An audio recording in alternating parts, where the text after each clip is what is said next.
Hello guys, welcome to my YouTube channel. आज की इस वीडियो में हम व्यावसायिक अध्ययन का पार्ट 3 करेंगे। केस स्टडी पार्ट 3 करेंगे। अगर मेरी आपने पार्ट 1 और पार्ट 2 नहीं देखी है केस स्टडी की इसी चैप्टर की, तो आप पहले जाके वो देख लें।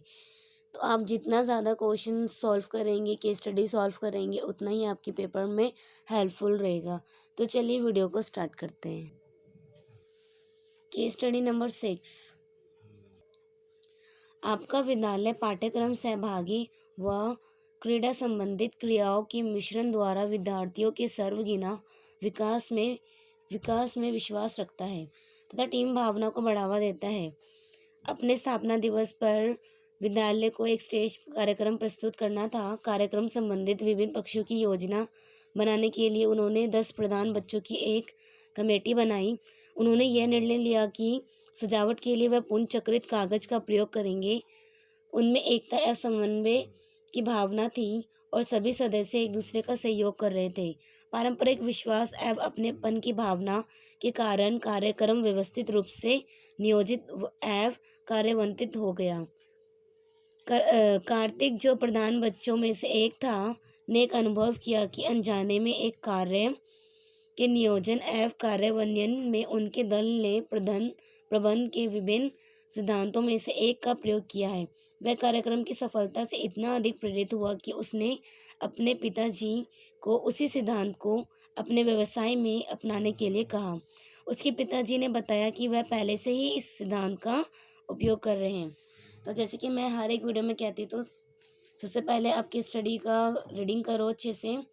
फर्स्ट बार नहीं तो आप सेकंड बार रीडिंग करो, थर्ड बार रीडिंग करो, तो आपको ये अच्छे से केस स्टडी अंडरस्टैंड हो जाएगी। ठीक है, फिर आप क्वेश्चंस पढ़ो, जो भी इसमें क्वेश्चंस दे रखे हैं ना, आप उसको अच्छे से रीड करो।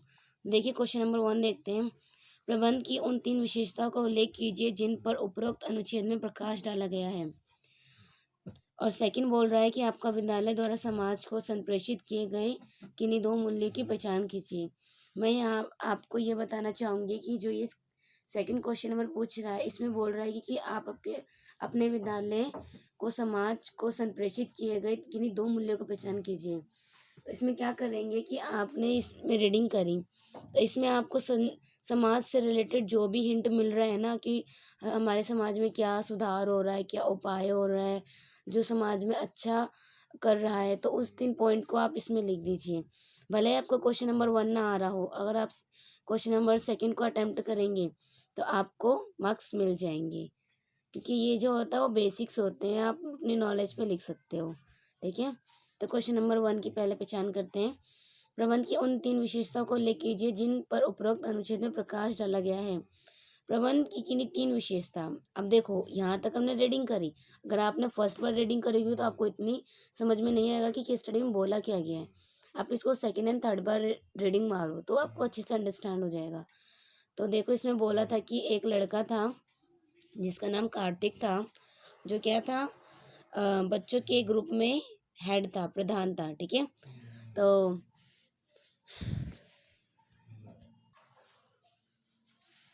जो स्थापना दिवस पर इनके लिए इनका एक ग्रुप कमेटी बनाई गई थी। ठीक है, इनके जो ग्रुप होते हैं, उन्होंने ये मतलब डिसाइड किया था कि वो जो सजावट करेंगे, क्या करेंगे, पुनर्चक्रित कागज द्वारा करेंगे, उनका प्रयोग करके करेंगे। ठीक है, और उनमें एकता समन्वय की भावना थी और वो एक दूसरे को सहयोग कर रहे थे। और पारंपरिक विश्वास एवं अपनेपन की भावना के कारण कार्यक्रम व्यवस्थित रूप से नियोजित एवं कार्यान्वित हो गया। ठीक है, और उन्होंने ये भी महसूस किया था कि जिस तरह से कार्य नियोजन एवं कार्यान्वित हुआ, तो ऐसा ही सिद्धांत उन्होंने अपने व्यवसाय में भी महसूस किया है। और वही सिद्धांत वो अपने फादर को, मतलब अपने पिताजी को बताना चाहते हैं। ठीक है, तो उनके पिताजी कहते हैं कि ये सिद्धांत तो मैं पहले से ही यूज़ करता आ रहा हूँ। तो ये हमारी केस स्टडी है। तो प्रबंध की कोई 3 विशेषता। पहली बता दूं मैं आपको विशेषता, प्रबंध जो होता है वो व्यापक होता है। इसकी पहचान मुझे कहाँ से हुई, जब इन्होंने बोला कि ये जो लड़का है कार्तिक, उन्होंने अपने पिताजी को कहा है कि उसी सिद्धांत को अपने व्यवसाय में अपनाने के लिए कहा है। ठीक है, तो ये जो उसका पिताजी का व्यवसाय यहाँ पे ये नहीं बताया गया है कि छोटा है या बड़ा है, तो इसलिए बोलते हैं कि प्रबंध व्यापक है। ये मैटर नहीं करता कि हमारा जो अ, व्यवसाय है कि छोटा है कि बड़ा है। हमारे छोटे व्यवसाय में भी वही सिद्धांत लागू होता है और बड़े व्यवसाय में भी वही सिद्धांत लागू होता है।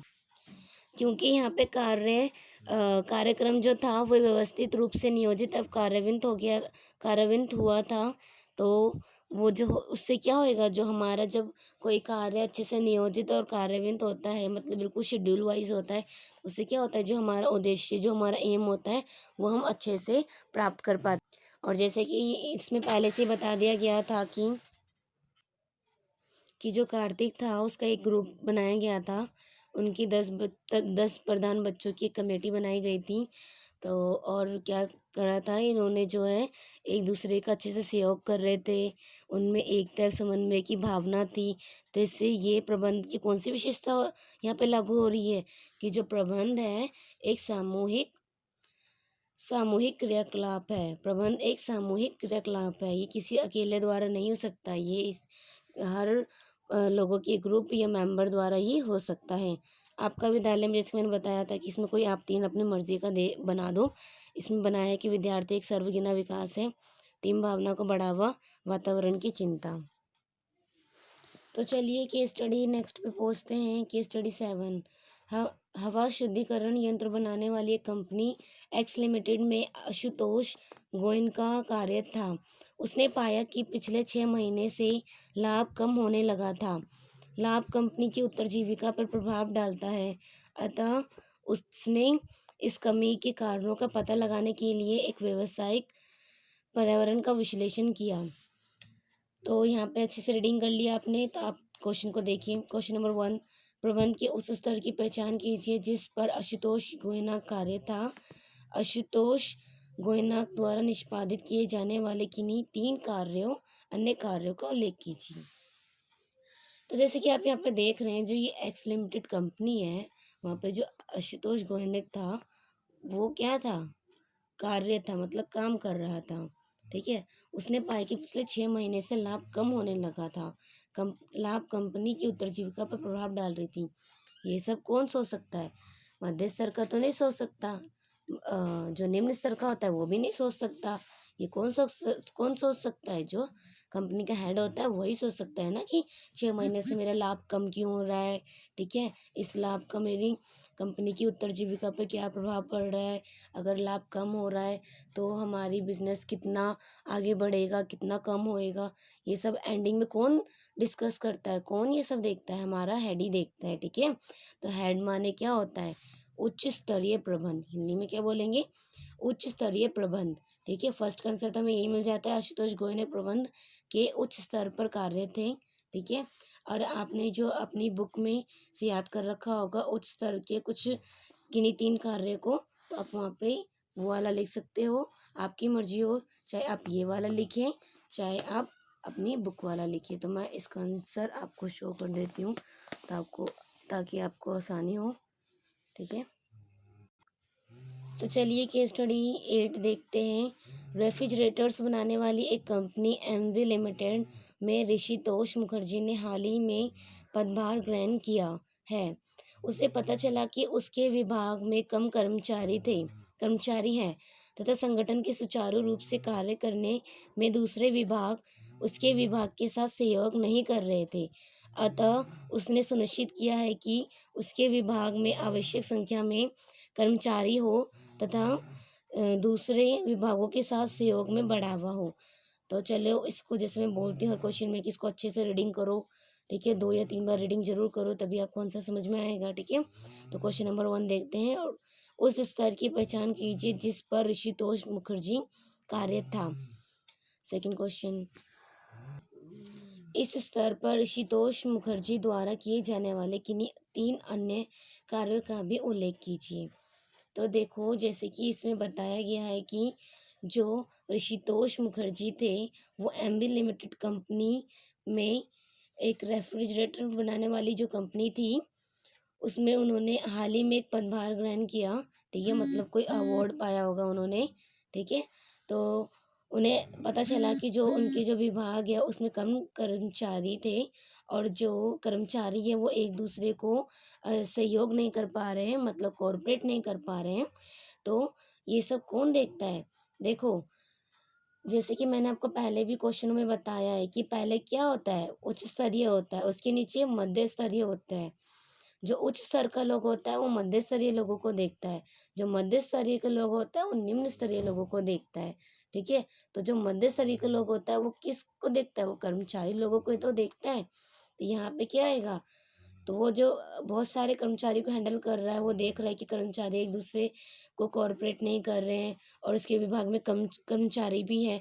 तो ये सब कर्मचारी का काम कौन देखता है? मध्य स्तरीय लोग ही तो देखते हैं ना। तो यहीं पे आपका फर्स्ट क्वेश्चन का आंसर मिलता है कि जो ऋषितोष मुखर्जी थे वो मध्य स्तरीय प्रबंधक पर कार्यरत थे। ठीक है, और सेकंड, आपने जो भी आंसर याद कर रखा हो मध्य स्तरीय का, जो आपने बुक में याद करते हो आंसर, वो आप लिख सकते हो। मेन होता है कि आपको केस स्टडी को पहचानना। ठीक है, और बाकी जो आप अपनी बुक में से याद करते हो उन्हीं 3 कार्य को लिख सकते हो। आपकी मर्जी, या तो आप यही याद कर लीजिए या तो आप अपनी बुक में से याद कर लीजिए। तो मैं आपको तीनों आंसर शो करती हूँ। ये केस स्टडी 8 के ही थर्ड एंड फोर्थ पार्ट है। जो केस स्टडी 8 था उसमें जो सेकंड क्वेश्चन था कि मध्य स्तरीय प्रबंधकों के मुख्य कार्य बताइए, तो उसमें ये 4 पॉइंट लिखने हैं। ठीक है, फर्स्ट था नीतियों की व्याख्या करना, सेकंड था संगठनात्मक ढांचा तैयार करना, थर्ड था निर्देश जारी करना, फोर्थ था कर्मचारी को अभिप्रेरित करना। ठीक है, तो आज की वीडियो के लिए बस इतना ही। मैं रोज़ वीडियो अपलोड कर रही हूँ दोस्तों, तो आप रोज़ मेरी वीडियो देखें। और मैं जानबूझ के वीडियोस को लॉन्ग नहीं बना रही हूँ ताकि आप पे बर्डन ना आए। आप रोज़ शॉर्ट शॉर्ट वीडियो देखिए ताकि आपकी केस स्टडी में इंटरेस्ट भी आए। अगर आप एक ही साथ एक एक 2-2 घंटे की वीडियो देखोगे तो आप बोर हो सकते हो, और ऐसे अगर बोर हो जाओगे तो केस स्टडी समझ में नहीं आएगी। तो इसलिए मैं शॉर्ट शॉर्ट वीडियो बना रही हूँ। अगर आपको मेरी वीडियो अच्छी लग रही है तो लाइक एंड सब्सक्राइब ज़रूर करें और मुझे फॉलो करें। तो आज की वीडियो के लिए बस इतना ही। Thank you for watching my video and good bye.